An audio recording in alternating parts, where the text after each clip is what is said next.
Beralih ke informasi lainnya pemirsa, Suara Informasi Rakyat Sriwijaya atau SIRA menggelar aksi di kantor KSOP Kelas 1 Palembang berkaitan dengan adanya kejadian tongkang batubara yang ditarik oleh kapal milik PT KBS menabrak jembatan Ampera beberapa hari lalu. SIRA meminta kepada KSOP Palembang untuk memproses kejadian tersebut.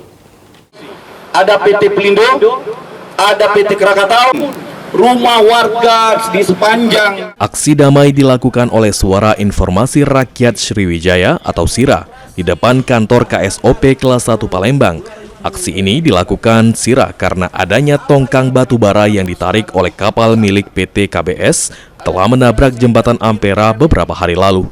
SIRA menginginkan adanya kejelasan dari Badan Usaha Pelabuhan atau BUP yang bertugas dalam proses penarikan tongkang batubara dari KSOP Palembang, sehingga masyarakat Palembang dapat mengetahui izin berlayar dari tongkang batubara tersebut. Hal ini bertujuan untuk menyelamatkan ikon kota Palembang, yakni jembatan Ampera. Yaitu KBS yang menabrak jembatan Ampera.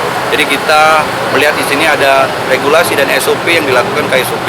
Jadi kita menginginkan masyarakat Palembang tahu di mana pengawasan dan regulasi pengangkutan batubara, terutama 3 BUP yang ada di Sungai Musi yang mengangkut lalu lalangnya batubara itu diawasi dan diberikan izin berlayar oleh KSOP.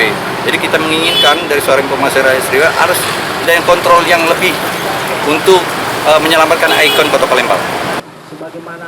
Menyikapi tuntutan dari SIRA, KSOP Kelas 1 Palembang melalui Kabid Keselamatan Berlayar mengungkapkan jika pihaknya sudah mendatangi lokasi kejadian dan tidak terlihat bekasnya.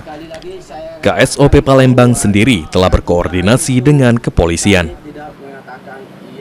Turun mengecek, itu tidak terlihat kejadian itu. Itu ada laporan yang dicek. Kalau ada kejadian, artinya ada bekas hitam. Ada hitam di ini. Ini semuanya orange. Jadi itu yang saya bilang belum bisa kupastikan ada kejadian atau belum ada kejadian.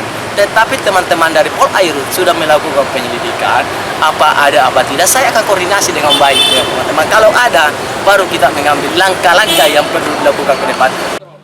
Ditambahkan oleh Zainuddin, jika KSOP Palembang akan terus melakukan pengawasan lalu lintas angkutan perairan di Sungai Musi. Tim Liputan PAL TV.